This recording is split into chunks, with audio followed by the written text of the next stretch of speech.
मुरली चल रही थी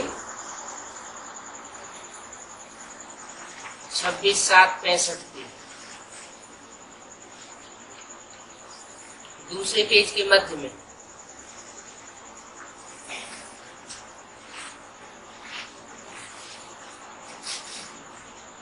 बात चल रही थी वर्ल्ड की हिस्ट्री ज्योग्राफी कैसे रिपीट होती है, ये किसी को पता नहीं है।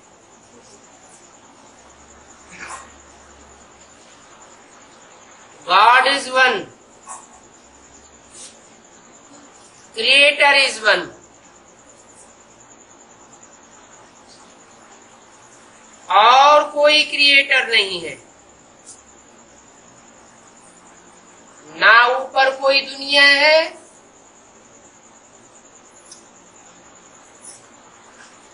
ना नीचे कोई दुनिया है।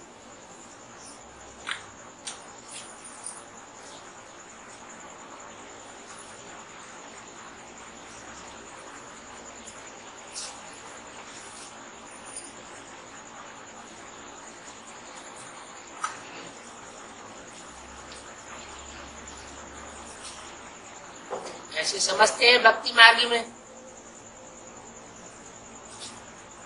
कि ऊपर स्वर्ग है और नीचे पातालपुरी में नरक है।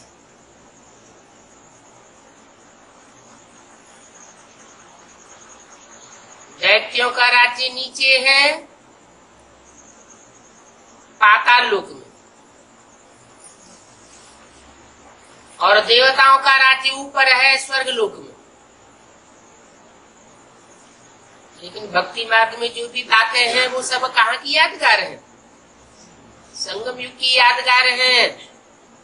संगम युग में जिनकी ऊंची स्टेज बन जाती है उनके लिए इसी दुनिया में स्वर्ग महसूस होता है। जैसे बाबा कहते हैं, तुम हेवनली गॉड फादर के बच्चे हो तो नरक में क्यों बैठे हो? माना जो जितने ज्यादा निश्चय बुद्धि बच्चे हैं उनको यहाँ इसी दुनिया में क्या महसूस होता है? स्वर्ग महसूस होता है, क्योंकि उनकी ऊंची स्टेज है।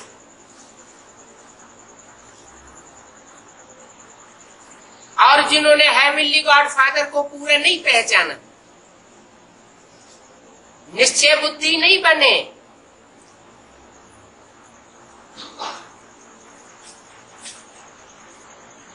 और बने भी हैं तो गॉड फादर से उतने प्रभावित नहीं होते जितने देहधारियों से प्रभावित होकर रहते। तो उनको इस दुनिया में स्वर्ग महसूस नहीं होता। भले बाबा ने इस वर्ष बोला है, अव्यक्त बाप दादा ने, इस वर्ष को कौन सा वर्ष मनाओ? है जीवन मुक्त वर्ष बनाओ। और 98 को कौन सा वर्ष बोला था? है मुक्ति वर्ष बोला था।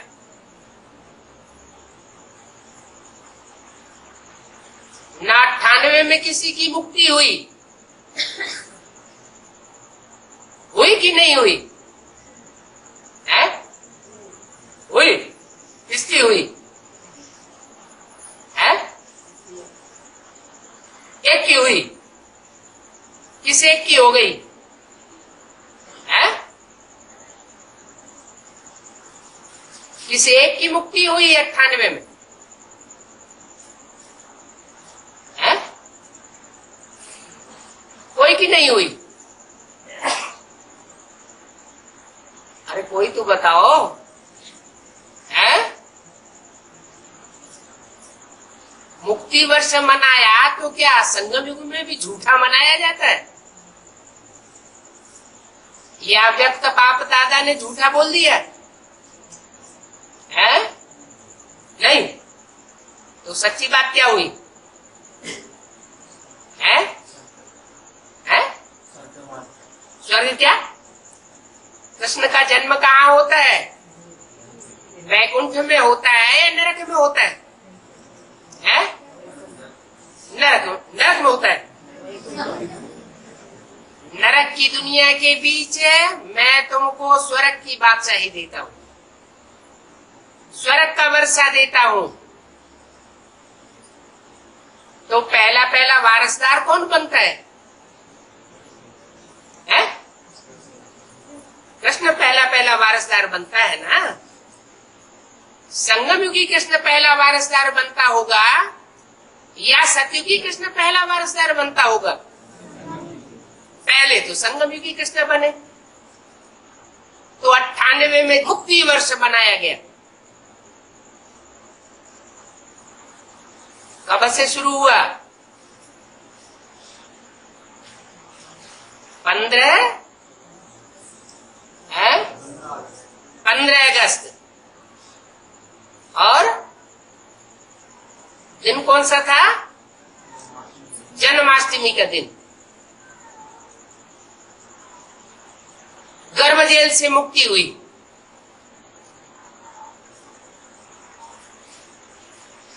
तो यादगार है कहाँ की? है संगम युग की यादगार है। यादगार एक की मनाई जाती है या 500 करोड़ की मनाई जाती है? जो होते 100 अर्जुन। तो 98 तो मुक्ति वर्ष मनाया, और अभी 2004 को क्या मनाना है? जीवन मुक्त वर्ष। माने जीवन में रहते हुए ही दुख दर्दों से मुक्ति अनुभव हो। तो जरूर दुनिया में कोई स्वर्ग ऊपर और नीचे होने की बात नहीं है।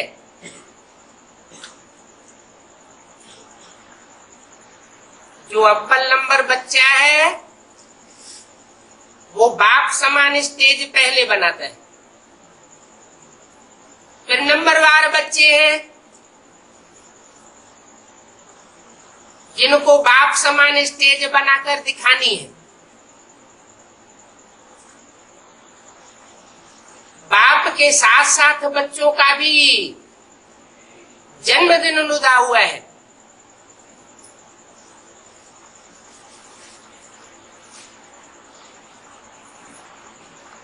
ये दुनिया तो एक मांडवा है। ये जो कहते हैं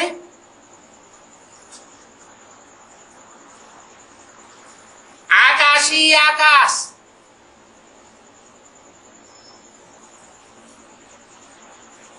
पाताला पाताल, ये सब भक्ति मार्ग के गपोड़े हैं। समझते हैं स्टार्स के ऊपर दुनिया है। भक्ति मार्ग के अंधविश्वासी लोग ही नहीं समझते। बड़े बड़े वैज्ञानिक भी आज क्या समझे बैठे हैं? ये जो स्टार्स, ग्रह, उपग्रह, नक्षत्र हैं, इन पर भी कोई दुनिया बसी हुई होगी, परंतु वहां थोड़े ही किसी की राजधानी हो सकती है। क्यों? वहां दुनिया क्यों नहीं हो सकती?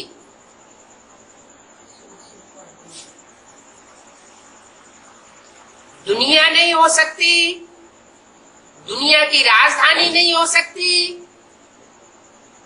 कारण क्या? वहां सूर्य से जो एक्यूरेट दूरी होनी चाहिए जीवन के लिए, वो दूसरे ग्रह उपग्रहों पर नहीं है, दूसरे स्टार्स पर नहीं है। एक पृथ्वी है, और पृथ्वी का भी नॉर्थ पोल और दक्षिणी पोल,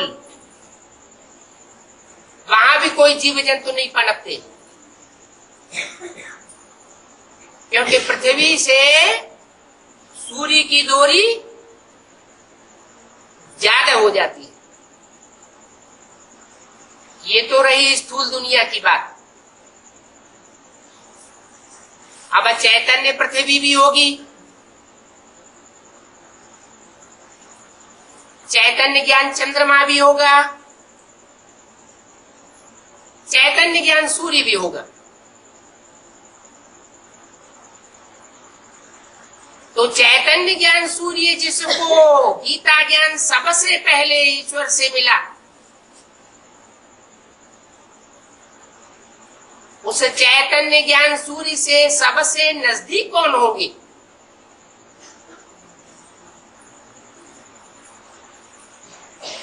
कोई तो होंगे। जहां जीवन जीवन कहा जाए,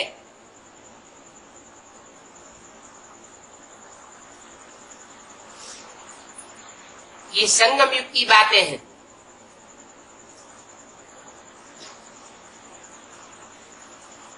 बहुत नजदीक कौन होंगे? है? है? अरे नवग्रह पूजन होता है ना, होता है कि नहीं? तो नवग्रहों में एक तो सूर्य हो गया, बाकी हो गए 8, जिन्हें अष्टदेव के रूप में पूजा जाता है।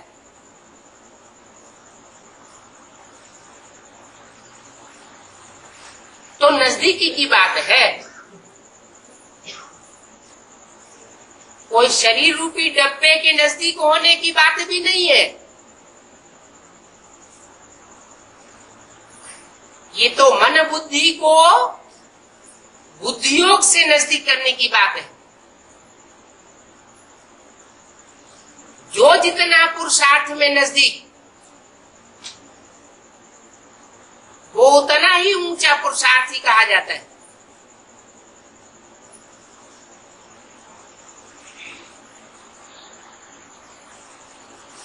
तो दूसरे स्टार्स में कोई राजधानी बनाने की बात नहीं है।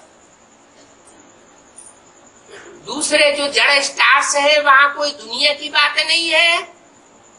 ये तो चैतन्य सितारे हैं, जिन्हें एक एक सितारे में अपनी एक एक दुनिया बनी हुई है। बाप सारा राज बैठ करके समझाते हैं। ऊपर नीचे की दुनिया की बात नहीं है, ये दुनिया तो एक ही है। प्रिंसिपल को भी कहते हैं जो अच्छे अच्छे स्टूडेंट्स हो, उनको ये बेहद की वर्ल्ड की हिस्ट्री ज्योग्राफी क्यों नहीं समझाते हो? हद की दुनिया की हिस्ट्री ज्योग्राफी तो सबको ही समझाए रहे, देश विदेश में। बाप कहते हैं अब बेहद का बाप आया हुआ है, बेहद की हिस्ट्री ज्योग्राफी समझाने के लिए। क्यों नहीं गवर्नमेंट को अप्रोच करते हो? यह वर्ल्ड की हिस्ट्री ज्योग्राफी कोई नहीं जानते। ये बेहद वर्ल्ड की ह्यूमन हिस्ट्री और ज्योग्राफी है। तो क्यों ना उनको ये समझाया जाए तो उनकी भी उन्नति हो। बड़े बड़े ऑफिसर्स को भी अप्रोच कर सकते हैं। क्यों नहीं इन सबको ये नॉलेज दी जाए? बड़ा युक्ति से समझाना है। सतयुग में आज सनातन देवी देवता धर्म की राजधानी थी। उनको ये राजधानी कैसे मिली? उन्होंने भारत में ये राज्य कैसे प्राप्त किया? शास्त्र में दिखाया है, देवताओं दैत्यों की लड़ाई लगी तो भागवत, महाभारत, रामायण आदि शास्त्रों में जो भी बातें लिखी हुई हैं, वो कहाँ की यादगार लिखी हुई है? जरूर संगम युग में ब्राह्मणों के ही 2 वर्ग हुए, एक राक्षसी ब्राह्मण और दूसरे देवताई ब्राह्मण। उनको देव कहा गया, उनको दैत्य कहा गया।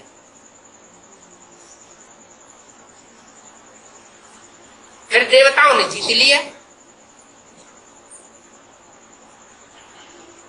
अब देवताएं ज्यादा कमजोर होते हैं या राक्षस ज्यादा कमजोर होते हैं? ज्यादा पावरफुल कौन होते हैं? राक्षस ज्यादा पावरफुल होते हैं और देवताएं उतने पावर वाले नहीं होते। फिर देवताओं ने कैसे जीत लिया है? राक्षसी शक्तियां कितनी ही पावरफुल क्यों न हो,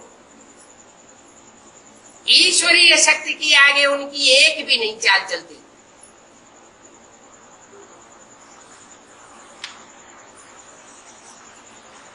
तो ईश्वरीय शक्ति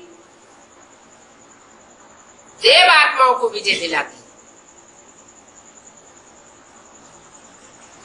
देव आत्माएं कौन होती है? उनका खास धंधा क्या होता है?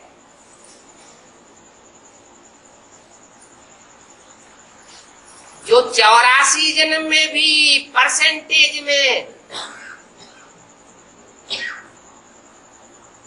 दिखाई देता है। देवता किन्हें कहा जाता है? देवता माना देने वाला, सुख देता है और सुख ही लेता है, न दुख। वाणी में क्या बताया, मुरली में क्या बताया स्लोगन? न दुख देना है न दुख लेना है। दुख देने वाले को भी देवता नहीं कहा जाता और दुख लेने वाले को भी देवता नहीं कहा जाता।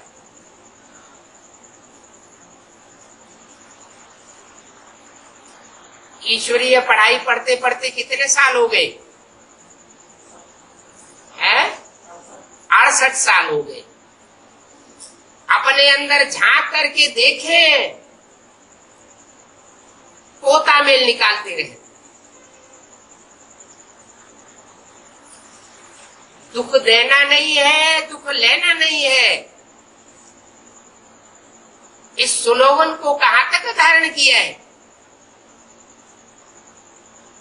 अगर धारण किया है तो विजय ही विजय।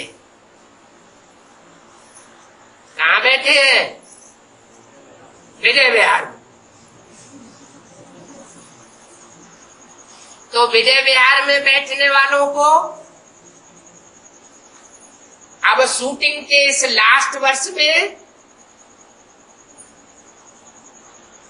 जीवन मुक्ति पथ पर विजय पानी है। तो क्या करना है? मुख्य काम न दुख देना है न दुख लेना है। चाहे मनसा हो, चाहे वाचा हो और चाहे कर्मेंद्रियों से किसी प्रकार का दुख देना की बात हो।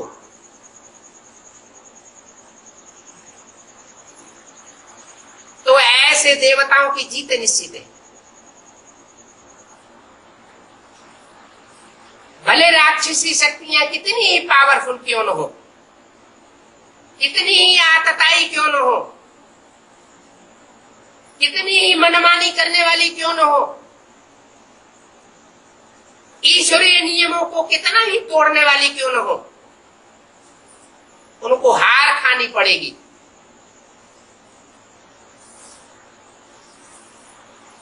महाभारत की लड़ाई यादगार है। एक ही लड़ाई लगी है 5000 वर्ष में। ऐसी महाभारत लड़ाई और 5000 वर्ष में कभी होती नहीं है। उसके बाद फिर 5000 वर्ष तक कोई लड़ाई नहीं लगी। तो बच्चों को शिक्षा दी जाती है। क्यों नहीं स्कूल में बच्चों को ये नॉलेज देते हो जिसमें बेहद की हिस्ट्री ज्योग्राफी समझाई जाती है? कितने वर्ष की? 5000 वर्ष की हिस्ट्री ज्योग्राफी समझाई जाती है। और वो दुनिया में जो मनुष्यों की पढ़ाई है, मनुष्यों के द्वारा खोली हुई यूनिवर्सिटीज है, उनमें कितने वर्ष की हिस्ट्री समझाई जाती है? कितने वर्ष की ज्योग्राफी समझाई जाती है? सिर्फ 2500 वर्ष। वो भी एक्यूरेट मिले या न मिले।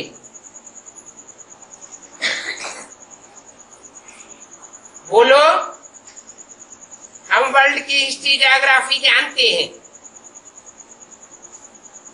तो क्यों नहीं ये नॉलेज सबको मिलनी चाहिए? कायदा है, कोई नई इन्वेंशन हो तो पहले पहले बादशाह को दिखाते हैं। ये परंपरा भी कहां से पड़ी होगी? है ये परंपरा भी कहां से पड़ी होगी? संगम से। कैसे है? हाँ, जो भी गुह्य राज है वो पहले पहले बादशाह को पता चलता है।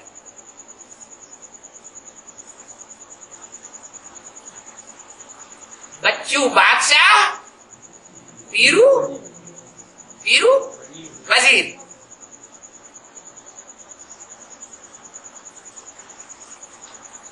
तो किसको पता चलता है? जो हीरो पाठधारी है, उस हीरो पाठधारी को पहले पहले दुनिया की हिस्ट्री ज्योग्राफी का पहले पता पड़ जाता है। तो दुनिया में भी ये कायदा चला आ रहा है कि कोई नई इन्वेंशन होती है तो पहले बादशाह को दिखाते हैं, फिर उन द्वारा वृद्धि को पहुंचाते हैं। बाप ने बच्चों को सिखलाया है, वर्ल्ड की हिस्ट्री ज्योग्राफी का चक्कर समझाया है।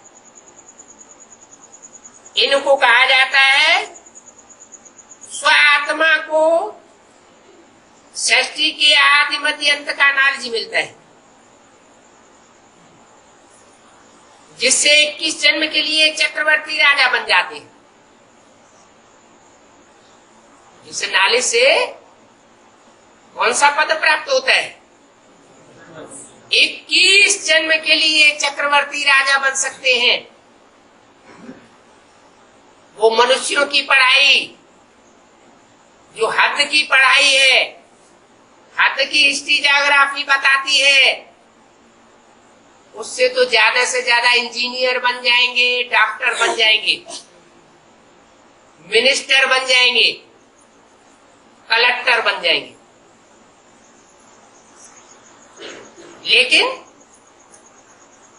कोई सम्राट नहीं बन सकता, राजा नहीं बन सकता। ये राजयोग की पढ़ाई के द्वारा बाप आकर के राजा बनाने की पढ़ाई पढ़ाते हैं। तो क्या बनना है? भिखमंगा बनना है या राजा बनना है? भिखमंगा बनेंगे, भगवान बाप आया हुआ है तो वहां भी भीख मांगनी पड़ेगी। कहाँ है? 5000 वर्ष में 2500 साल तो स्वर्ग होता है, बाकी जो 2500 साल बचता है उसमें वहां भी भीख मांगनी पड़ सकती है, क्योंकि शूटिंग यहाँ हमने की।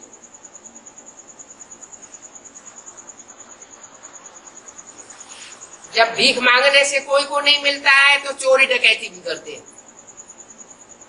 करते हैं कि नहीं? इसलिए मुरली में बोला है मुसलमान भीख मांगेंगे। हिस्ट्री में भी जब उन लोगों को नहीं मिला तो क्या किया है? भारत पर आक्रमण कर दिए, लूट खसूट कर दी।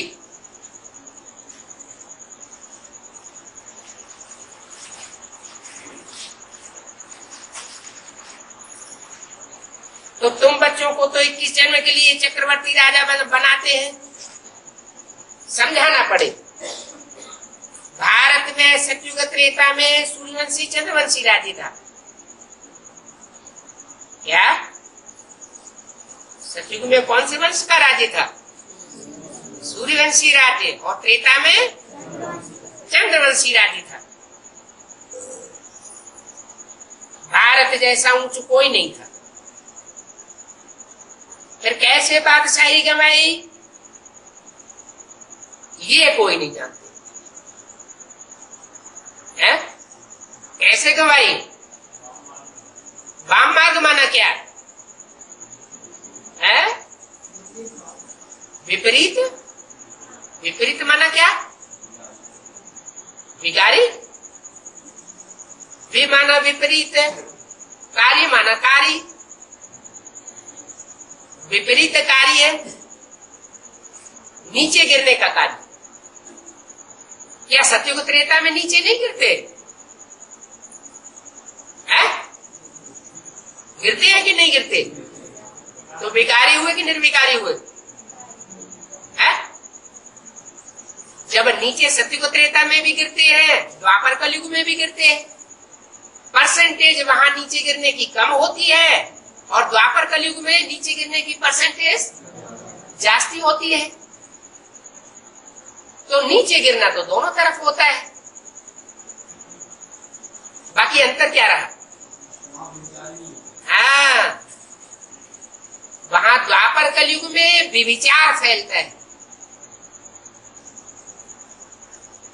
मत मतांतर का विविचार, वाइब्रेशन का विविचार, दृष्टि वृत्ति का विविचार, बातों का विविचार, कर्मेंद्रियों का विविचार।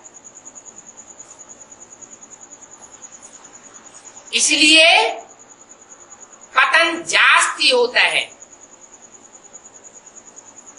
तीव्र गति से मनुष्य सृष्टि नीचे गिरती है, दुखों की ओर बढ़ती है। सतयुग त्रेता में विविचार नाम मात्र को भी नहीं होता। राधा की दृष्टि कृष्ण में ही डूबेगी, कृष्ण की दृष्टि राधा में ही डूबेगी। तो ऐसी सृष्टि बनाने के लिए बाप क्या युक्ति रचते हैं?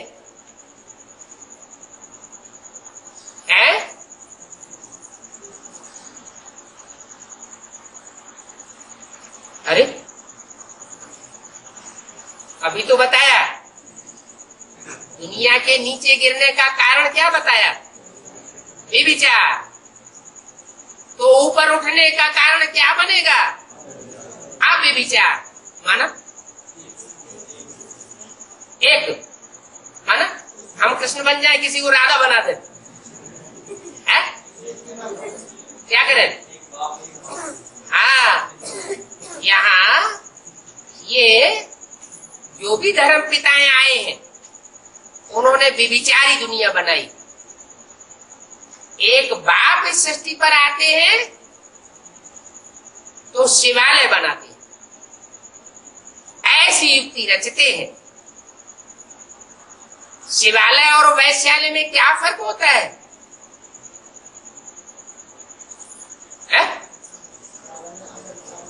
शिवालय में अब बेविचारी होते हैं। क्यों? ढेर सारे देवी देवताओं की पूजा नहीं करते हैं, पूजा नहीं होती। अच्छा, शिव के मंदिर में जो ढेर सारे देवी देवताएं रखे होते हैं, शिवलिंग के आजू बाजू में चारों तरफ दीवार में लगे हुए जड़े हुए मूर्तियां रखी होती हैं, उनकी पूजा नहीं करते।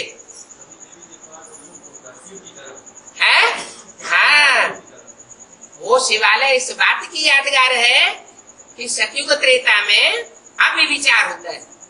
वो अव्यभिचार की स्थापना शिवालय की यादगार है। क्या यादगार है? कि सबका मुख एक बाप की ओर है। मुख एक बाप की ओर है, माने बुद्धि एक बाप में लगी हुई है। जब मन बुद्धि ही एक बाप में लग जाएगी तो और कर्मेंद्रियां दूसरी ओर नहीं जा सकती।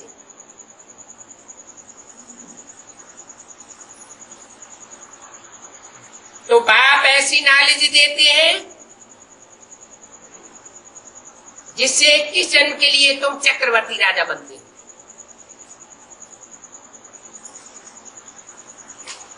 भारत जैसा ऊंचा कोई था ही नहीं।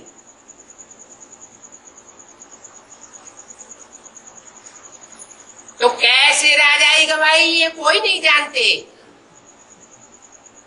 कोई नहीं जानते। अरे ब्रह्मा कुमार कुमारी तो जानते होंगे, है? जानते हैं कि नहीं जानते? जानते हैं। तो अंदर से पूछो, दृष्टि वृत्ति कृति कर्मेंद्रियों का विचार अंदर से निकाल फेंका है।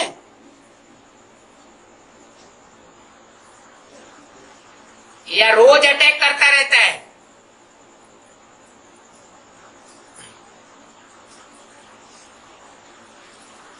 इसलिए बोला जिस समय ये वाणी चलाई गई उस समय तो बेसिकली भी नहीं जानते थे क्या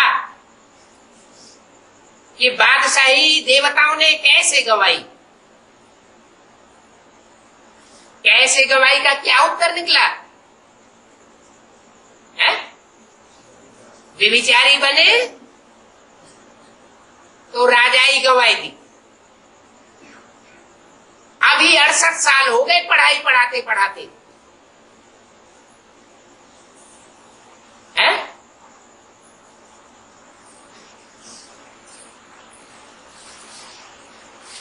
पढ़ाई पढ़ने वाले दो तरह के हैं। एक तो ऐसे हैं जिन्होंने अपने सारे जीवन की आहुति इस ईश्वरीय पढ़ाई पढ़ने के लिए ही दी हुई है। अपना सारा ही जीवन अर्पण कर दिया, तन से मन से धन से समय से संपर्क से संबंधियों से सबकी बाजी लगाएगी। दूसरा वर्ग ऐसा है जिसने पूरी बाजी तो नहीं लगाई, पूरी बाजी लगाने का सबके सामने अंजाम नहीं किया, लेकिन अंदर से ऐसे प्रयास में है कि हम घर गृहस्थ में रहते हुए भी, धंधा धोरी करते हुए भी, तन से मन से धन से समय से संपर्क से संबंधियों की भी बाजी लगा करके सब प्रकार की शक्तियां ईश्वरीय सेवा में अर्पण करके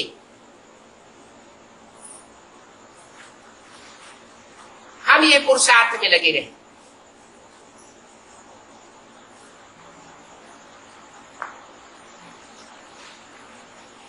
तो दो प्रकार के हैं पुरुषार्थी। एक तो दुनिया वालों की नजर में है कि ये पूरे समर्पित है। दूसरे वो हैं जो दुनिया वालों की नजर में नहीं है,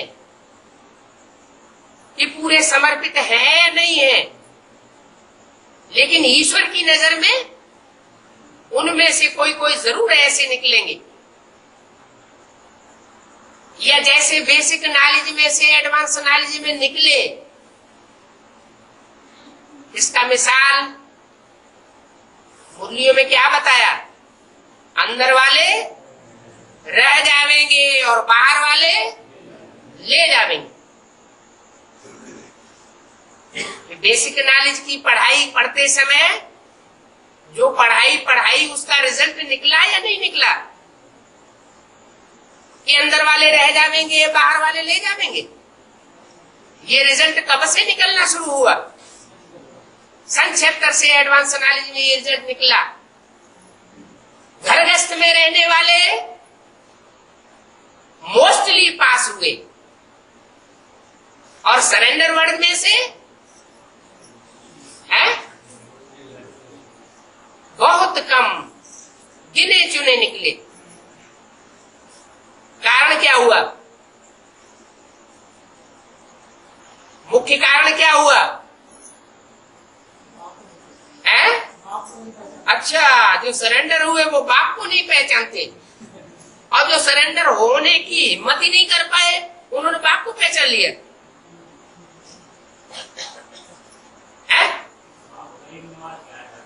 बाप गरीब निवाज गाया जाता है, माने जिन्होंने तन धन धाम स्वर्ग परिवार सब त्याग करके ईश्वरीय सेवा में ही लग गए, वो रईस हो गए।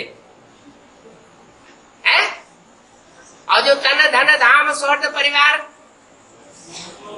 है, अनुभव नहीं, जो समर्पित हो जाते हैं उनमें एक अहंकार आ जाता है। जैसे दुनिया में सन्यासी होते हैं तो उनको क्या अहंकार होता है? हमने घरघाट का त्याग किया, हमारी बात मानो। क्या अहंकार रहता है? हमने दुनियादारी का त्याग किया है, इसलिए हमारी बात मानो, शिवो हम ही शिव हैं। जैसे शिव है ना, वो दुनियादारी को त्याग करके 5000 साल कहां बैठता है? परम धाम बैठता है। तो जैसे वो दुनियादारी को त्याग करके परम धाम में बैठता है, ऐसे हमने भी दुनियादारी त्यागी हुई, इसलिए शिवो हमारी बात मानो। तो ये अहंकार जो है वो प्राप्ति नहीं करने देता। ऐसे तो शास्त्रों में सारी बातें बोली हुई है। जो दुनिया को त्याग करके विश्व कल्याण के लिए अपने जीवन को अर्पण करते हैं ईश्वरीय सेवा में, वो तो सेवाधारी है, किसी के ऊपर आर्डर चलाने वाले नहीं होने चाहिए। अगर ईश्वरीय सेवा में अर्पण होने के बाद भी दूसरों के ऊपर या संगी साथियों के ऊपर आर्डर चलाते हैं, बजाय रिक्वेस्ट करने के क्या करते हैं? आर्डर चलाते हैं, तो यही राजाई ले ली। तो जिन्होंने यही राजाई ले ली, उनकी वहां राजाई, भविष्य की राजाई कट हो जाती है।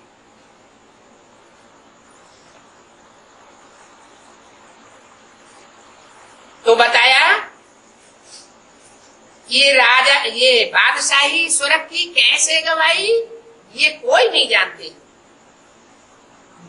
तो क्यों न बेहद की हिस्ट्री ज्योग्राफी सबको समझानी चाहिए। तो सिवाय बाप के कोई वो नॉलेज दे नहीं सकता। ये बेहद की हिस्ट्री ज्योग्राफी की नॉलेज बाप ही देंगे।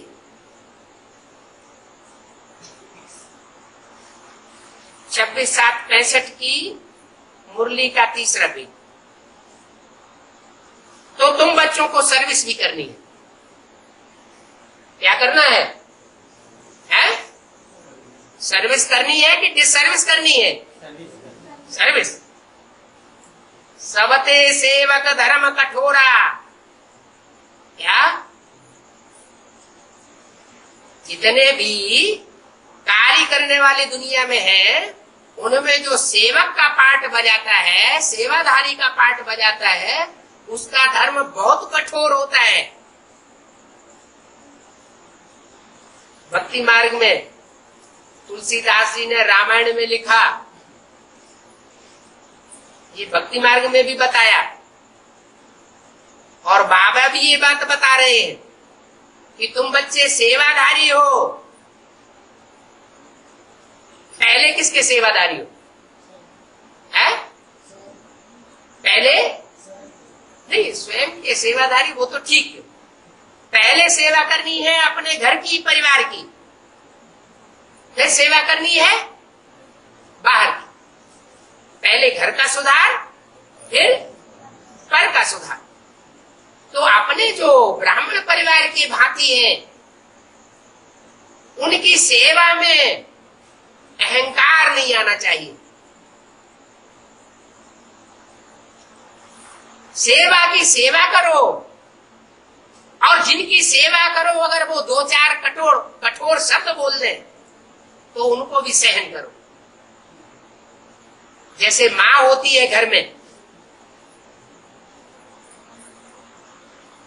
आजकल के तो बच्चे कितने बिच्छू टिंडन होते हैं।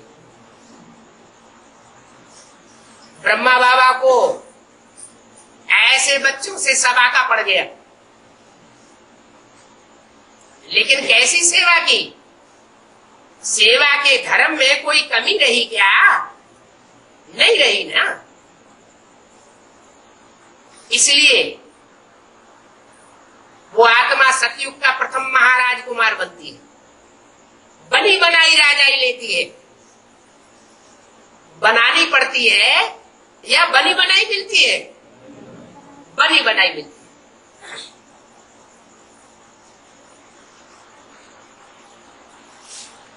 तो अभी का जो टाइम है, शूटिंग का अंतिम चरण चल रहा है, मानसी शूटिंग का। उसमें जो थोड़ा सा समय बचा हुआ है, उसमें निरहंकारी होकर के जितना समय को सफल करना चाहो उतना कर सकते हो। क्यों? अंतमते सोगते हो जाती।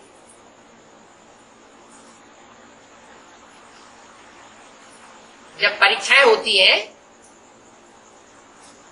तो लास्ट की पढ़ाई जो तेजी से पढ़ लेते हैं वो फायदे में रहते हैं, या जो सारा वर्ष पढ़ते रहे और लास्ट में जाके सो गए वो फायदे में रहते हैं? अंत सुधरा सब सुधरा। जिसने अंत देखा उसने सब कुछ देखा। तो बोला तुम बच्चों को सर्विस भी करनी है, भी क्यों लगा दिया? कि अब तक तो क्या किया है? सर्विस भी की। सर्विस 10% की तो डिसर्विस 50% की, तो उसका 100 गुना बोझा चढ़ता रहा। अभी क्या करना है? अभी सर्विस भी करनी है। तुम्हारे में बहुत है जो पढ़े लिखे नहीं है,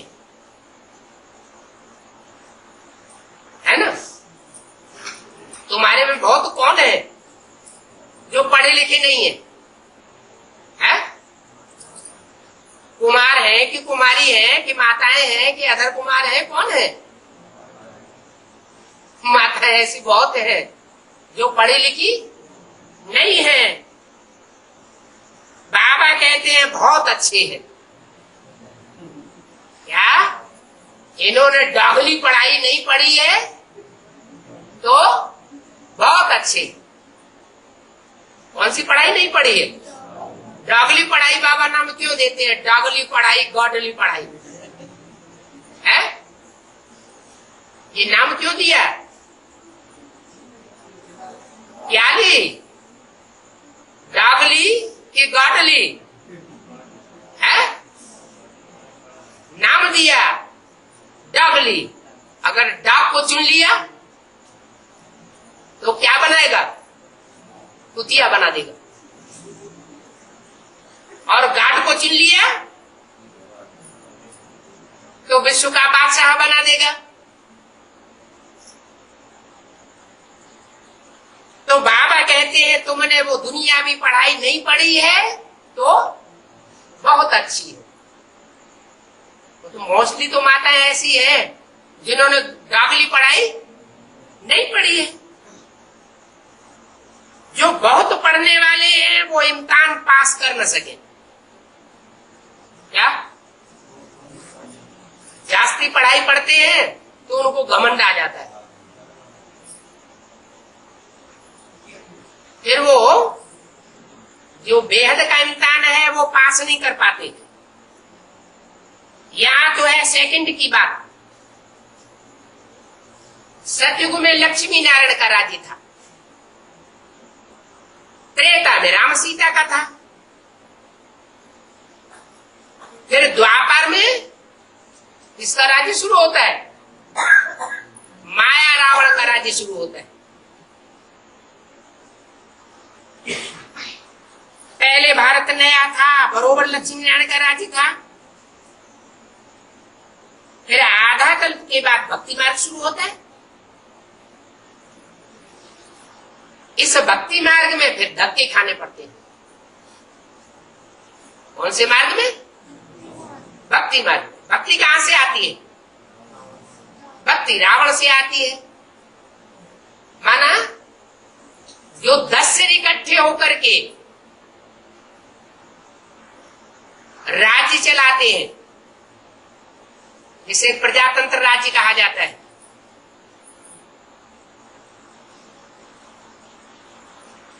वो भक्ति की चरम सीमा पैदा कर देता है। तो अनेकों की मत पर चलने के कारण फिर धक्के खाने पड़ते हैं। एक सिखाता है काबा में जाने से भगवान मिलेगा, अल्लाह मिलेगा। फिर भारत में दूसरा शंकराचार्य सिखाता है जगन्नाथपुरी में जाने से भगवान मिलेगा।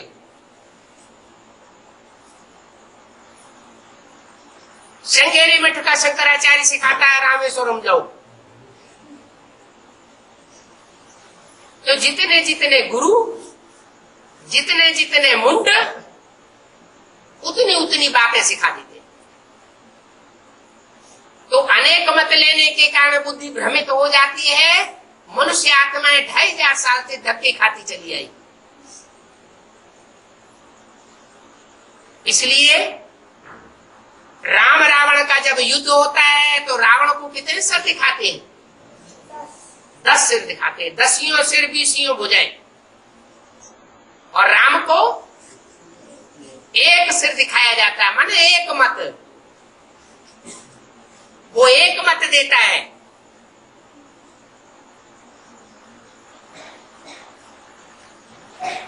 तो नए भारत में बरोबर लक्ष्मी नारायण का राज्य था। अभी देखो धक्के खाने पड़ते हैं। भक्ति है अंधेरी रात, अंधेरे में ठोकरें खानी पड़ती है। कौन सा अंधेरा? अज्ञान का अंधेरा। अभी भी शूटिंग चल रही है। क्या चल रही है? रिहर्सल चल रही है। अभी भगवान बाप आया हुआ है सतगुरु की सवेरा लाने के लिए। लेकिन जिन बच्चों का बाप आया हुआ है, जो कहते हैं हमारा बाप आया हुआ है, वो भी देहधारियों के धक्के खाते फिर रहे। कोई किस देहधारी में लगा हुआ है, कोई किस देहधारी में लगा हुआ है। मट्टी पलीद होती रहती। तो भक्ति है अंधेरी रात। जिन सतयुग त्रेता को, द्वापर, कलयुग और रात को कहा जाता है। नाम क्या रख दिया? द्वापुर। कौन सा पुर? दो पुर। माना दो दो जहां राज्य हो जाते हैं, दो दो धर्म हो जाते हैं, दो दो मतें हो जाती हैं। सतयुग में तो एक ही राज्य होता है, एक ही धर्म होता है, एक ही मत होती है, एक ही कुल होता है। द्वापर से भी जब नीची स्टेज उतरती है तो कलयुग कहा जाता है। कल है कलेश का युग। कितने धक्के खाते रहते, कहां कहां पहाड़ों पर जाते हैं, वहां तो कुछ भी रखा नहीं। कहते भी है भगवान को तो भक्तों के पास आना है, कि भक्त भगवान के पास जाएंगे। जो अंधेरे में ठोकरें खाने वाले भगत हैं, वो भगवान के पास पहुंचेंगे कि भगवान भक्तों के पास आता है। भगवान को ही भक्तों के पास आना पड़ता है। फिर धक्के क्यों खाते हैं? भक्ति मार्ग में जानते भी हैं कि भगवान भक्तों के पास आता है, फिर धक्के क्यों खाते हैं?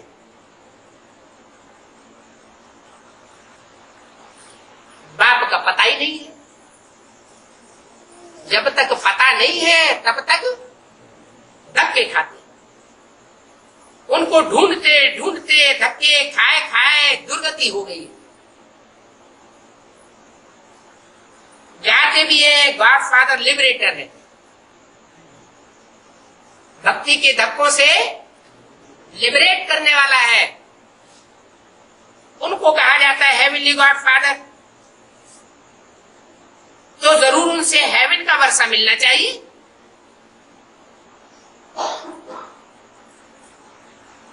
हेवनली गॉड फादर है तो क्या मिलना चाहिए?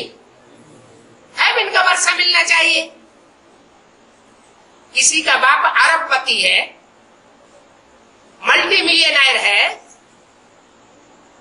तो जो उसके घर में बच्चा पैदा होगा उस बच्चे को क्या मिलेगा?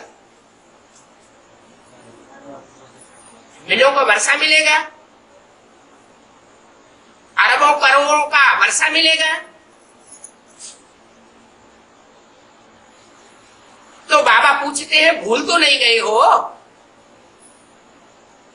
इसको 68 साल हो गए, हेवनली गॉड फादर को भूल तो नहीं गए हो? क्यों पूछा ऐसा? इसलिए पूछा कि बच्चे घड़ी घड़ी दुखी होते रहते हैं, दुख महसूस करते हैं। तो बाप कहते हैं हेवनली गॉड फादर के बच्चे हो, कहते हो हम बाप के बच्चे हैं, ईश्वर बाप के बच्चे हैं, लेकिन कहीं बाप को भूल तो नहीं गए हो? अगर भूले हुए हैं तो उसका अंजाम क्या होता है? कहां महसूस करते हैं? स्वर्ग में या नरक में? नरक में महसूस करते होंगे। मनुष्य मरते हैं तो पूछा जाता है कहां गया है? मनुष्य जब मरते हैं तो पूछते हैं ये कहां गया? तो कहते हैं स्वर्ग पधारा। अच्छा, फिर तो सबको मर जाना चाहिए, क्योंकि मरने के बाद स्वर्ग मिल जाता है। लेकिन स्वर्ग तो इस दुनिया में है ही नहीं।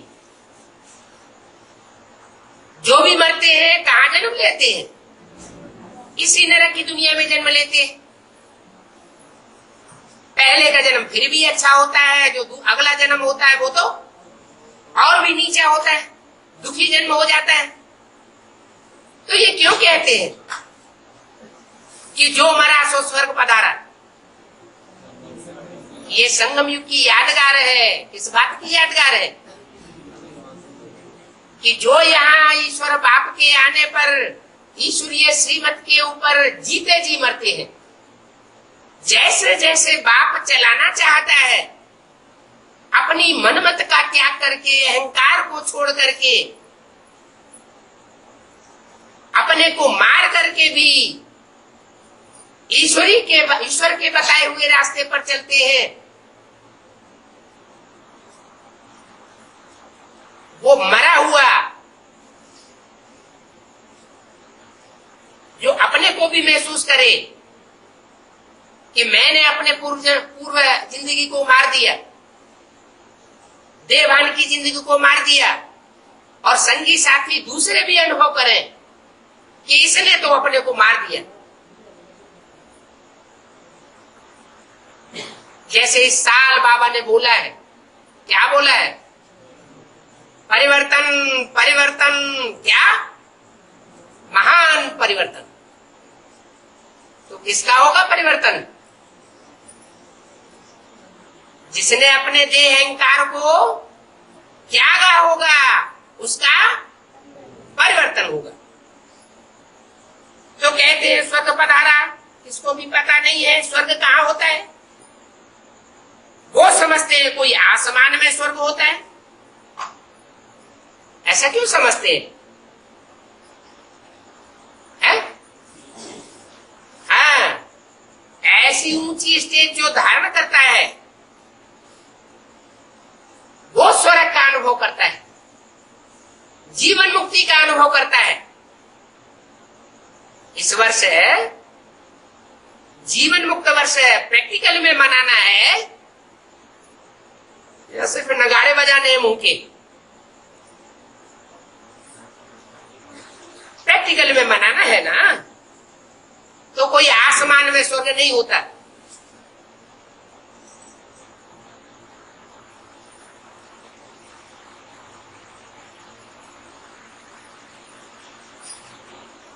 कितनी जंगली दुनिया बन गई। जैसे जंगली जानवर,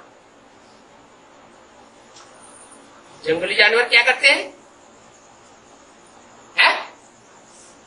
क्या करते हैं? हिंसा करते हैं। जो अपने से कमजोर मिला तो पावरफुल जानवर कमजोर जानवर की चीरफाड़ कर देगा, उसका खून पी जाएगा, मांस खा जाएगा नोच नोच के।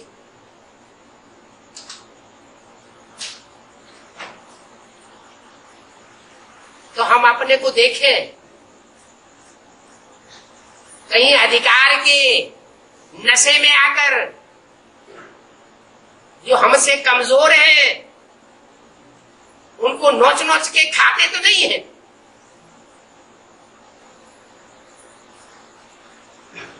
कैसी दुनिया बन गई। जैसे जंगली जानवर, ये है ही कांटों का जंगल। भारतीय फूलों का बगीचा है। अब फिर तुम फ्लावर्स बन रहे हो। क्या बन रहे हो? फ्लावर्स। फ्लावर्स क्यों कहा है? सभी फ्लावर्स में खुशबू नहीं होती, फिर भी उनको फ्लावर तो कहा जाता है।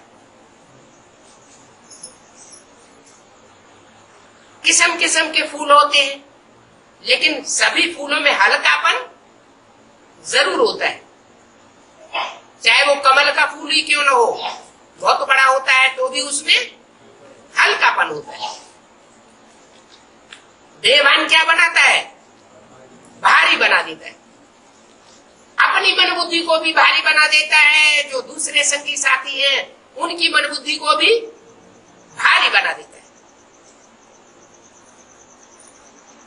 तो अभी तुम फ्लावर्स बन रहे हो। बाप समझाते हैं कोई को भी दुख नहीं देना है। क्या कहा? कोई क्यों लगाया है? अरे मच्छर काटेगा तो धप से मारेगी नहीं है? बोलो, नहीं मारेंगे? मारेंगे ना, तो दुख नहीं होगा बेचारे को। है? तुम किसी का खून पी रहे हो और कोई तुम्हारे ऊपर मार दे तो दुख नहीं होगा? है?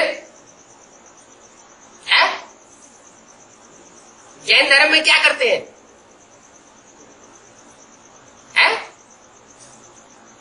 जो कीटाणु है वो भी कीटाणु हमसे न मर जाए, क्योंकि उनमें भी आत्मा है। जब आत्मा की दृष्टि आ जाएगी तो आत्मा जो बना हुआ होगा वो किसी को दुख नहीं देना चाहेगा। अच्छा, तो मक्खी मच्छरों में दवा डालना बंद कर देंगे क्या? है? नहीं, नियम है।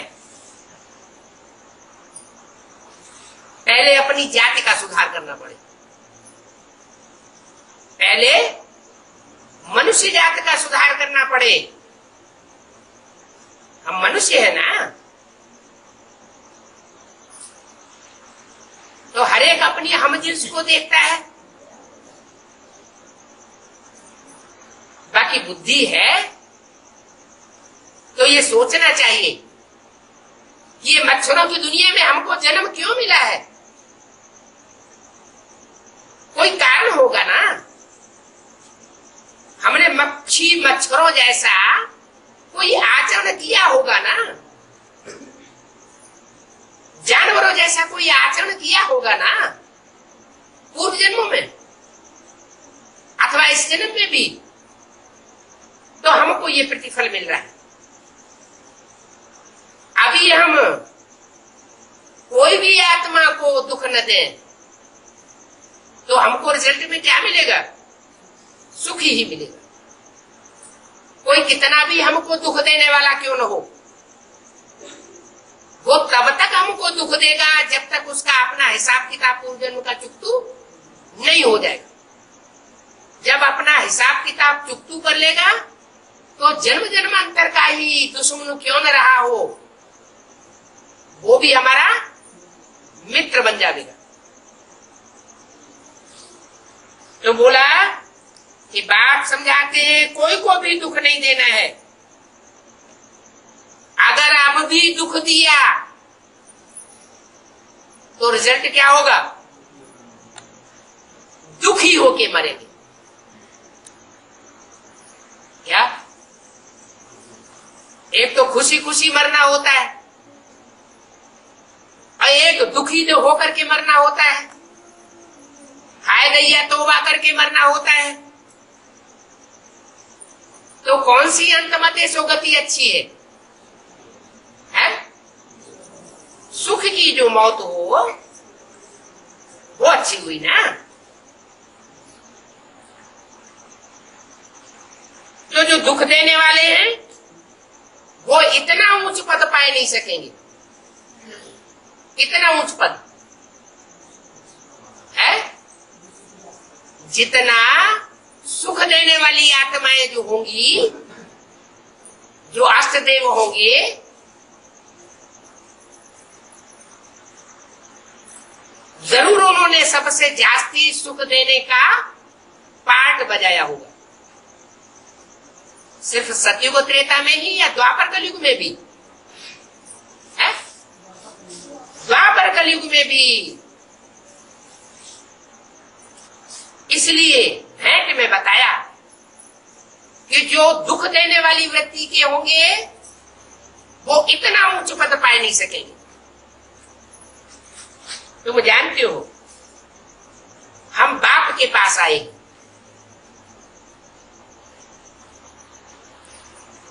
मनुष्य जन्म लेकर बाप के पास आए हैं भविष्य के जन्म के लिए, सदा सुख का वर्षा पाने के लिए आए। तुम आकर ब्राह्मण बनते हो।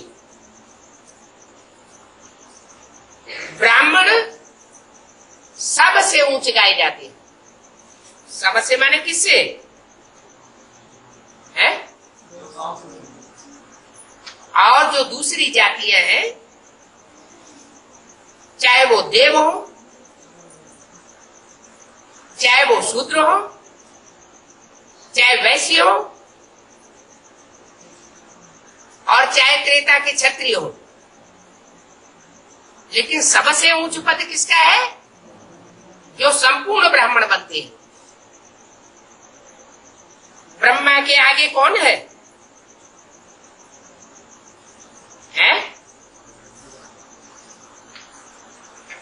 ब्राह्मण की तो निशानी है चोटी। ब्राह्मणों की निशानी क्या दिखाते हैं? गाय के खुर जितना चोटी, वो निशानी दिखाई जाती है। अच्छा, फिर ब्रह्मा का बाप कौन हुआ है? जो चोटी का पार्ट बजाएगा, चोटी का पुरुषार्थ करेगा, वही कौन हुआ? ब्रह्मा का भी बाप हुआ। ब्रह्मा रचयिता है या रचना है? क्या है? रचना है। तो रचयिता ऊंचा है या रचना ऊंचा? रचयिता ऊंचा होता है। तो जो ब्राह्मण चोटी बनते हैं,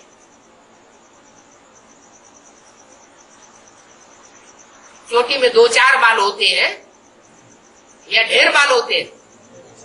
ढेर होते हैं।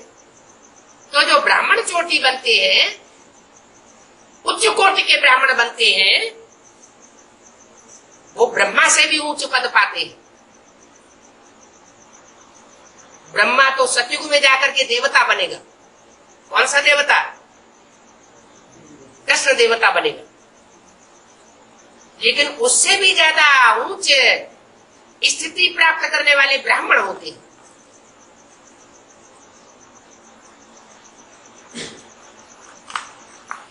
तो ब्रह्मा का बाप हुआ शिव बाबा। कौन हुआ? शिव बाबा। तो तुम बच्चों को बाप समान पुरुषार्थ करना है। अच्छा, ओम शांति।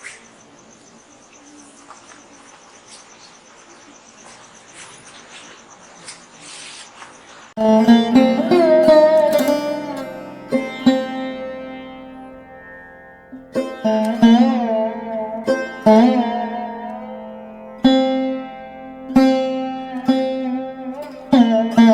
you.